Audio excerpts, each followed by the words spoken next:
చాలా గట్టిగా చాలా బాగా దించిర్రు రాట్లు. రే హరీష్ శంకర్గా నీకు సిగ్గు శరం మానం మర్యాద ఉందారా, పాత బస్తీ పాకిస్తాన్ అంటూ డైలాగ్స్ రాస్తావారా, హైదరాబాద్ పుణ్యాన బ్రతుకుతూ హైదరాబాద్ గౌరవాన్ని దెబ్బతీసే డైలాగ్స్ రాయడం ఏందిరా. ఇట్లా ఇన్ని బూతులు అనమాట. హైదరాబాద్ పుణ్యాన బ్రతుకుతూ హైదరాబాద్ గౌరవాన్ని దెబ్బతీసే డైలాగ్స్ రాసు. ఇప్పుడు ఇట్లా ఆలోచించడం లత్కోర్నహా అన్నా లేకపోతే అంతకుమించి ఇంకేమన్నా తిట్టా. ఇది పక్కకు పోతే మా పాత బస్తీ నుంచి కరెంటు బిల్లులు వసూలు చేసేటోటి ఇప్పటిదాకా పుట్టలేదు, నువ్వు మామని తీసుకొని పోతావు. గౌరవాన్ని ఎవరు దెబ్బతీస్తున్నారా, దేని గురించి రాయాలరా మీరు? పనికి మన కొండ మీద కారం జల్లితే ఎట్లుంటుంది? చెంగర బింగర చెంగర బింగర చెంగర బింగర ఎగురుతా ఉంటారు. అది తప్పైంది బేసిక్గా. అది కాదు, డైరెక్ట్ వేసి పడేయాలి కొడుకులు. ఈ వీడియో మీకు నచ్చితే లైక్ చేయరు, షేర్ చేయండి, కామెంట్ల రూపంలో మీ అభిప్రాయాలు కూడా తప్పకుండా తెలియజేయరు. అండ్ ఈ వీడియో ఖచ్చితంగా చాలామందికి చేర్చితే చాలా బాగుంటుంది. ఎందుకో వీడియో చూసిన తర్వాత మీకే అర్థమవుతుంది. And one more thing, reflection నుంచి బిగ్ అప్డేట్. మన సనాతన కాంక్లేవ్ 2026 థర్డ్ ఎడిషన్ ఈ నెల 29వ తారీఖున కేశవ్ మెమోరియల్లోని సర్దార్ పటేల్ ఆడిటోరియం హైదరాబాద్లో జరగబోతుంది. మార్నింగ్ 8కి స్టార్ట్ అవుతుంది, నైట్ 9 దాకా అతిరథ మహారాజులు ఎందరో వస్తున్నారు. చాలా అద్భుతమైనటువంటి కాన్సెప్ట్ పైన చర్చలు జరగబోతున్నాయి. ఖచ్చితంగా మీరు అందరూ కూడా దీనిలో పార్టిసిపేట్ చేయడానికి కింద లింక్ ఉంటుంది, www.reflectionbharat.com లోకి వెళ్ళి రిజిస్టర్ అవ్వండి. ఆ రోజు మనం కలుద్దాం. మామూలుగా ఉండదు, సరే అద్భుతంగా ఉంటుంది.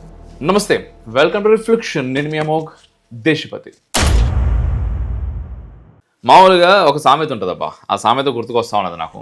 లెఫ్ట్ ఇకోసిస్టమ్ చూస్తూ ఉంటే అండ్ సూడో సెక్యులర్లను చూస్తూ ఉంటే భారతదేశంలో ఈరోజు ముఖ్యంగా తెలుగు వాళ్ళను కూడా అసలే పుండు ఆ మీద కారం జల్లిర్రు అని చెప్పేసి ఒక సామెత ఉంటుంది. పుండు మీద కారం జల్లితే ఎట్లుంటుంది? చెంగర బింగర చెంగర బింగర చెంగర బింగర ఎగురుతూ ఉంటారు, రైట్? అట్లా దురంధర్ సినిమా గురించి ఆల్రెడీ లెఫ్ట్ ఎకోసిస్టము, సూడో సెక్యులర్లు చాలా గట్టిగా మొత్తుకుంటూ ఉన్నారు. చాలామంది మాట్లాడుతూ ఉన్నారు. ఏమంటా ఉన్నారంటే, బీజేపీ ప్రాపగండా చాలా అద్భుతంగా తీసింది సినిమా, అసలు వీళ్ళకు క్యాంపెయినింగ్ కోసం ప్రత్యేకంగా యాడ్లు, అడ్వర్టైజ్మెంట్లు క్రియేట్ చేసుకోవాల్సినటువంటి అవసరం లేదు, ఈ సినిమా మట్టుకు సరిపోతుంది, ఈ సినిమాను గట్టిగా ప్రమోట్ చేస్తున్నారు, జనాలు అందరూ చూస్తున్నారు, ఇది చూసిన తర్వాత ఇక బీజేపీకి కాకుండా వేరే దానికి ఓటు గుద్దలేరు, ఆ స్థాయిలో ఈ సినిమా ఉన్నది అని. అండ్ ఇంకొంతమంది లెఫ్ట్ వాళ్ళు ఏం మాట్లాడుతున్నారంటే, మెసేజ్లు అంటే ఫేస్బుక్లలో సోషల్ మీడియాలో పెడతా ఉన్నారు, పాకిస్తాన్ నుంచి రహస్యంగా భారతదేశంలోకి అడుగుపెట్టి ఇక్కడ ఉండేటటువంటి మిలిటరీ క్యాంపులను వీటిని జనాలను ధ్వంసం చేసుడు, చంపుడు అది ఇది చేస్తేనేమో వాళ్ళని టెర్రరిస్టులు అంటున్నారు. మీరు భారతదేశం నుంచి రహస్యంగా పాకిస్తాన్లోకి అడుగుపెట్టి అక్క ఉండేటోళ్ళను చంపితే వీళ్ళనేమో దేశభక్తులు అంటున్నారు. ఇది ఎట్లా? వాళ్ళ టెర్రరిస్టులు ఎట్లయితారు, వీళ్ళు దేశభక్తులు ఎట్లయితారో అంటున్నారు. అరే నాయన, మీలాంటి వాళ్ళకి వస్తే నేను చెప్తా ఉన్నా, మనం ఎప్పుడు కూడా అక్కడ సామాన్యులను చంపుతలేరు, సామాన్యులని చంపుతలేరు. ఎవడైతే అక్కడ ఉగ్రవాదులు ఉంటారో, ఉగ్ర శిబిరాలు ఉంటాయో వాటిని చంపిర్రు, వాళ్ళను చంపిర్రు. ఈరోజు సర్జికల్ స్ట్రైక్ అయినా కూడా ఎవడి మీదకి పోయినాయి, ఎవరి మీద వేసిర్రు బాంబులు, ఎవరిని చంపిర్రు? ఒక్క సామాన్యుడనే చచ్చిపోయిందా? కానీ నా కొడుకులు ఇక్కడికి వచ్చి ఎవరిని చంపుతున్నారు? ఆత్మహత్యలు వాళ్ళు చేసుకుంటారు, సూసైడ్ బాంబర్స్ అయ్యి ఎవరిని చంపుతున్నారు? సామాన్యులు చస్తలేరా? ఎంతమంది సామాన్యులను చంపుతున్నారు వాళ్ళు? అండ్ అసలు వాడికి మనకు ఎట రకంగా కంపారిజన్ ఉంటుందిరా నాయన. ఫస్ట్ వాని దగ్గర నుంచి ఇటు వచ్చిన తర్వాత కదా ఇటు నుంచి అటు పోయేది. ఏ రోజన్నా పాకిస్తాన్ మీదికి మనం పోవాలి అనుకుంటే ఇన్ని రోజుల ఇంతసేపా ఈ పాటికి ప్రపంచ పటంలో లేకుండా అయిపోతుండే పాకిస్తాన్ అనేది కాదా? కానీ ఎందుకు? వాడు ఎప్పుడైతే యుద్ధం మొదలు పెడతాడో, వాడు ఎప్పుడైతే ఓ బ్లాస్ట్ అదేదో ప్లాన్ చేస్తాడో అప్పుడు రివర్స్ అటాక్ మాత్రమే మనం చేస్తున్నాం. అది తప్పైంది బేసిక్గా. అది కాదు, డైరెక్ట్ వేసి పడేయాలి కొడుకులను. వాళ్ళనే కాదు, ఈ లోపల ఉండేటటువంటి కొడుకులను. నిజంగా ఇది పుండు. ఇప్పుడు పుండు పైన కారం జల్లుడు గురించి మనం మాట్లాడుకుందాం. పుండు పైన కారం ఎవరు చల్లుతున్నారంటే పవన్ కళ్యాణ్ చల్లుతున్నాడు. నిజంగా చెప్పడానికి ఎట్లా ఏడుస్తూ ఉన్నారంటే, ఫేస్బుక్లల్లా, మళ్ళీ తర్వాత ఇన్స్టాగ్రామ్లో, యూట్యూబ్లల్లో ఈ సెక్యులర్లు కూడా అనొచ్చు, వాళ్ళని అనొద్దా? బేసిక్గా ఘోరమైనటువంటి నీచమైనటువంటి బుద్ధి. ఏది బొట్టు పెట్టుకొని నేను ఏమన్నా బొట్టు పెట్టుకొని మీరు బొట్టు తీసేసి పోతే పంచుకుంటుంది అని చెప్పేసి అక్కడ ఉన్న వాళ్ళు చెప్తే, నేను ఏమన్నా పాకిస్తాన్కి పోతున్నానా, పాత బస్తీకే కదా పోయేది అని చెప్పేసి ఆయన డైలాగ్ ఉంటుంది పవన్ కళ్యాణ్. దాని గురించి ఏడుస్తున్నారు. అరే నాయన, పాత బస్తీ అనేది పాకిస్తాన్ కాదు, పాత బస్తీ కూడా మనదే, అక్కడ ఉండేటోళ్ళు కూడా మనోళ్ళే, మనం అక్కడికి పోవడానికి భయపడు ఎందుకు అని చెప్పేసి చాలా పాజిటివ్గా చెప్పిండు కదా. దానికి ఎందుకు ఇంతగానో ఏడుస్తున్నారు? ఇదోటి. ఇది పక్కకు పోతే భారత్ మాతాకి జై మేము గొట్టమని చెప్పేసి పక్కకు బిత్తిరిగాల్లో ఇద్దరు దాన్ని మాట్లాడుకుంటూ ఉంటారు. మళ్ళీ తర్వాత సియాచిన్లో అక్కడ కొంతమంది సైనికులు చచ్చిపోయారు, పోతే పోని అని మాట్లాడుతుంటే అసలు సైనికులకు మనం ఎందుకు విలువనియాలి, భారత్ మాతాకి జై మనం ఎందుకు కొట్టాలి, ఎందుకు కొట్టను అంటున్నారని చెప్పి చాలా గట్టిగా ఆవేశపూరితంగా 2-3 డైలాగులు ఉన్నాయి. దానికి కూడా వీళ్ళకు నొప్పే. పోనీ పాత బస్తీలో ఒక నిజమైనటువంటి డైలాగ్, నిజంగా ఇది డైలాగ్ రాయాలన్నా చెప్పాలన్నా కొంచెం దమ్ము ఉండాలబ్బా, ముఖ్యంగా మన తెలుగు వాళ్ళకు. ఎందుకంటే హరీష్ శంకర్ ఈ విషయంలో ఒప్పుకోవచ్చు. మామూలుగా బయట జరిగేదైనా కూడా ఈ మధ్య చిత్రంలో చూపించడం చాలా కష్టం కదా. ఎందుకంటే మనం ఎంతసేపు ఒకటే నరేటివ్ చూపించే ప్రయత్నం చేస్తాం, దాని వెనకాల ఉండేటటువంటి అసలైన నరేటివ్ను బయటకు తీసుకొచ్చే ప్రయత్నం చాలా తక్కువ చేస్తుంటాం. ఈ మధ్య జరుగుతున్నది కాబట్టి ఇలా పుండు మీద కారం జల్లినట్టు అయితే ఉన్నది. ఆయన పాత బస్తీకి పోయినాక అక్కడ వాళ్ళనే డైలాగ్, మా పాత బస్తీ నుంచి కరెంటు బిల్లులు వసూలు చేసేటోడు ఇప్పటిదాకా పుట్టలేదు, నువ్వు మామని తీసుకొని పోతావా అని చెప్పేసి మాట్లాడతాడు. నిజంగా ఇది సిగ్గుచేటు. ప్రభుత్వాలు ఆలోచించాలి ఇప్పటికన్నా. నిజంగా కరెంటు బిల్లు కోసం పాకిస్తాన్ అని వస్తున్నది అదేందో మరి నోటి నుంచి. పాత బస్తీలకు పోతే కరెంటు బిల్లుల కోసం వాళ్ళని కొడుతున్నారయ్యా. అట్లాంటి వీడియోలు ఎన్ని వైరల్ అయినాయి. నిజంగా ఆ డైలాగ్ చూడండి, ఎంత దరిద్రం అది. మన దేశంలోనే కదా మనం ఉండేది, దీని గురించి కదా మనం ఆలోచించాలి, దీని గురించి కదా మనం కామెంట్ పెట్టాలి. దీని గురించి ఎవరు మాట్లాడతలేదు, దీని గురించి ఎవరు కామెంట్ పెట్టలేదు. భారత్ మాతాకి జై అని ఎట్లా అంటావు, మళ్ళీ తర్వాత పాత బస్తీలకు పాకిస్తాన్ అని చెప్పేసి ఎట్లా కంపేర్ చేస్తావు, ఈ మాటలు మాట్లాడుతున్నారు.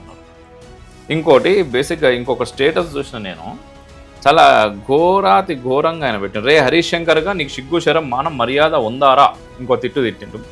పాత బస్తీ పాకిస్తాన్ అంటూ డైలాగ్స్ రాస్తావారా, మళ్ళీ ఇంకో తిట్టు. హైదరాబాద్ పుణ్యాన బ్రతుకుతూ హైదరాబాద్ గౌరవాన్ని దెబ్బతీసే డైలాగ్స్ రాయడం ఏందిరా పోయి, ఇట్లా ఇన్ని బూతులు అనమాట. హైదరాబాద్ పుణ్యాన బ్రతుకుతూ హైదరాబాద్ గౌరవాన్ని దెబ్బతీసే డైలాగ్స్ రాస్తారు. హైదరాబాద్ గౌరవాన్ని ఎవరు దెబ్బతీస్తున్నారా, దేని గురించి రాయాలరా మీరు, పనికిమాలిన ఎప్పుడు మాట్లాడాలరా మీరు అసలు. ఎక్కడనో సిడ్నీలో ఆస్ట్రేలియాలో కాల్పులు జరిగితే అక్కడ జరిగిపోయేటటువంటి కాల్పులలో ఉన్నటువంటి ఉగ్రవాదికి ఈ హైదరాబాద్కు లింక్. ఎక్కడనో అమెరికాలో ఉగ్ర దాడి జరిగితే అక్కడ ఉండేటటువంటి ఉగ్రవాదికి ఈ హైదరాబాద్కు ఓ లింకు. పోనీ పాకిస్తాను, ఆఫ్ఘనిస్తాను, జమ్మూ కాశ్మీరు, ఈ దేశం కాదు ప్రపంచం మొత్తం మీద ఎక్కడ టెర్రరిస్ట్ అటాక్ జరిగినా కూడా దానికి హైదరాబాద్కు లింక్ అవుతున్నది. అక్కడ ఆయన హైదరాబాద్ ఇజ్జత్ పోతున్నది అని చెప్పేసి మనం మాట్లాడాల్సింది. అక్కడ మనం మాట్లాడాలి. అక్కడ మాట్లాడడానికి నోళ్ళు లేవయి ఇప్పుడు మాట్లాడుతూ ఉన్నారు. ఎవరికి సిగ్గుండాలి ఇప్పుడు? దీనిలో నిజంగా ఒక కామెంట్, నాకు ఆ కామెంట్కి ఒకళ్ళు కింద రియాక్షన్ ఇచ్చారు ఆ స్టేటస్కి. ఆ రియాక్షన్ నాకు మంచి అనిపించింది. అందులో తప్పేముందో అర్థం కాలేదు. ఆ సినిమాలో ముస్లింను ఒక ఐపీఎస్ ఆఫీసర్గా ఇంకా ఎంతోమంది ముస్లింలు పోలీసులు భగత్కు హెల్ప్ చేసినట్టు ఉన్నది, అది మీకు కనిపించదు. నిజంగా ఇప్పుడు ఆ టెర్రరిస్ట్ నా కొడుకులు అందరూ మీకు కనిపిస్తున్నారు. అదే టెర్రరిస్టులల్లా మరి ఆ టెర్రరిస్టులను చంపింది, ఆ సీక్రెట్ ఆపరేషన్ని విధ్వంసం చేసింది, దాన్ని మొత్తం ధ్వంసం చేసేసి పవన్ కళ్యాణ్కు సపోర్ట్ చేసింది ఒక ముస్లిం ఆఫీసర్. మరి ఆ ముస్లిం ఆఫీసర్ గురించి కదా మనం ఆలోచించాల్సింది, టెర్రరిస్టుల గురించి ఆలోచిస్తారేంట్రా? ఇప్పుడు ఇట్లా ఆలోచించడం లత్కోర్నహా అన్నా, లేకపోతే అంతకుమించి ఇంకేమన్నా తిట్టానా? ఎందుకంటే మనకు సరిగ్గా బూతులు కూడా రావు నిజంగా. And one more thing, on screen మీద తిట్టుడు పద్ధతి కూడా కాదు కాబట్టి నోరు ఆపేస్తున్నా. కానీ ఇక్కడ ఎవరిని తిట్టాలి మీరు ఒక్కసారి ఆలోచించుర్రా, ఎవరిని తిట్టాలి? ఇప్పుడు టెర్రరిస్టులుగా చూపించారు ముస్లిమ్స్ని, ఎట్ ద సేమ్ టైం మళ్ళీ పాకిస్తాన్ టెర్రరిస్టులు అన్నారు, జిహాదీగాళ్ళు అన్నారు. మళ్ళీ తర్వాత భారత్ మాతకి జయ్యానా అని చెప్పేసి వాళ్ళను ముస్లిమ్స్గా చూపించలేదు, ఈ సూడోగాళ్ళు అన్నట్టు వాళ్ళు. అందుకోసం ఒకటే దెబ్బకు ఇటు జిహాదీగాళ్ళకేసిండు, అటు సూడోగాళ్ళకేసిండు. చాలా గట్టిగా చాలా బాగా దించిర్రు రాట్లు. అటు దురందర్ నొప్పి తట్టుకోలేక ఉండేటటువంటి మన జనాలకు ఇదేమైందంటే ఇంకొక గుటం దించినట్టు అయింది. సో ఒక్కసారి మరి సినిమా చూసే ప్రయత్నం చేయర్రి, ఎంజాయ్ చేస్తారు. అండ్ సినిమా గురించి చెప్పుడు కంటే కూడా నాకు ఎందుకంటే వీళ్ళందరూ ఒక బ్యాచ్ కాదు, చాలా బ్యాచ్లు ఉన్నాయి. వీళ్ళకి ఏంటంటే దేశం గురించి గొప్పగా చెప్తే నచ్చదు, భారత్ మాతాకి జై అనమంటే నచ్చదు, జాతీయ గీతం వస్తుంటే నిలబడురా అంటే నచ్చదు, జాతీయ జెండాకి వందనం చేయరా అంటే నచ్చదు. ఈ దేశం నీదిరా, ఈ దేశంలో నువ్వు బ్రతుకుతున్నందుకు ఈ దేశానికి రెస్పెక్ట్ అంటే నా కొడుకులకు నచ్చదు. ఇంకో మాట అన్నాడు నిజంగా, దాంట్లో అది బాగా అనిపించింది నాకు. ఒక వర్గానికి నువ్వు ఇన్స్పిరేషన్ అవుతావు అని చెప్పేసి, ఏది విలన్ కానీ. నిజంగా ఈ దేశంలో యాకూబ్ ఉమెన్ లాంటి నా కొడుకులను, అంటే టెర్రరిస్ట్ నా కొడుకులను హత్య కాదు అది, టెర్రరిస్ట్ నా కొడుకులకు శిక్షిస్తే, వాళ్ళు చస్తే వాళ్లకు కొన్ని లక్షల మంది జనాలు వాళ్ళకి సపోర్ట్ చేస్తున్నారు. ఒక అద్భుతమైనటువంటి ఒక ఆర్మీ ఆఫీసర్ చచ్చిపోతే ఆయన అంత్యక్రియలకి ఎవ్వరు రాడు. ఎక్కడ బ్రతుకుతున్నాం మనం? ఎట్లాంటి దేశంలో బ్రతుకుతున్నాం? ఇన్ని రోజులకు ఈరోజు ప్రొపగండా అని మాట్లాడుతున్నారు. ఈ టెర్రరిస్టులకు సపోర్ట్ చేస్తూ, నక్సలైట్లకు సపోర్ట్ చేస్తూ ఎన్ని సినిమాలు రాలేదయ్యా ఈ తెలుగులో కావచ్చు, మన దేశంలో కావచ్చు. వేరే దేశాలకు, పాకిస్తాన్ లాంటి దేశాలకు సపోర్ట్ చేస్తూ ఎన్ని సినిమాలు రాలేదు వాటికి. అప్పుడు ప్రొపగండా అనేది రాలేదు. అరే నాయన, ఇన్ని రోజులు మనం బ్రతికింది ప్రొపగండాల బ్రతికితాం. ఇప్పుడు వాస్తవాన్ని మనం తెలుసుకునే ప్రయత్నం చేస్తున్నాం. ఇప్పుడు మాత్రమే వాస్తవం తెలుస్తున్నది. ఇప్పుడు కూడా వాస్తవం చూడకపోతే రేపటి నాడు ఏముండదు, జూన్నీకి ఏముండదు మొత్తం. అది అర్థమైంది అనుకుంటా. నేను చెప్తున్నది మీకు ఏంటిది అనేది, ఎందుకు చెప్తున్నానో కూడా అర్థమైంది అనుకుంటా. ఇది ఎవరికి చేరానో వాడికి చేర్చే ప్రయత్నం చేయాలి. జై హింద్, మేరా భారత్ మహాన్.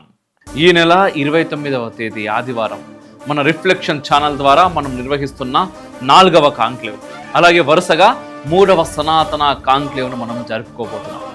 గత 2 సంవత్సరాలుగా మనం నిర్వహించిన కాంక్లేవ్స్ ఏ స్థాయిలో జరిగాయో మీ అందరికీ తెలుసు. అద్భుతమైన వక్తలు, వివిధ అంశాల మీద లోతైన చర్చలు, వీటన్నిటిని మించి సనాతన అవార్డ్స్ పేరుతో క్షేత్ర స్థాయిలో నిశ్శబ్దంగా ధర్మం కోసం పనిచేస్తున్న వీరులను మనం గౌరవించుకున్నాం. ఇంకా ఇంకా వైభవంగా ఈ కార్యక్రమాన్ని మనం నిర్వహించుకోబోతున్నాం. మనం చేస్తున్న ఈ భారీ కార్యక్రమాలకు ఖచ్చితంగా ఆర్థిక వనరుల అవసరం ఉంటుంది. గత 3 కాంక్లేవ్స్ కూడా ఎన్నో కష్ట నష్టాలకు వచ్చి మనం చేసుకున్నాం. ఒక జాతీయవాద ఛానల్కు యాడ్స్ ఇవ్వడానికి కూడా ఈరోజు కార్పొరేట్ సంస్థల దగ్గర నుంచి చిన్న చిన్న వార్త అందరూ వెనకాడుతున్నారు. ఈసారి సనాతన కాంక్లేవ్ విజయవంతం కావడానికి మీ సహకారం కోరుతున్నారు. ఇది కేవలం ఒక ప్రోగ్రామ్స్ కోసం ఇచ్చే డబ్బు కాదు, ఇది ధర్మ యుద్ధానికి మీరు ఇచ్చే మద్దతుగా మేము చూసుకుంటాం. ఈ కార్యక్రమానికి వచ్చే ప్రతి ఒక్కరు కూడా కింద కనిపిస్తున్నటువంటి www.reflectionbharat.com వెబ్సైట్లోకి వెళ్ళి తప్పకుండా రిజిస్టర్ చేసుకోండి.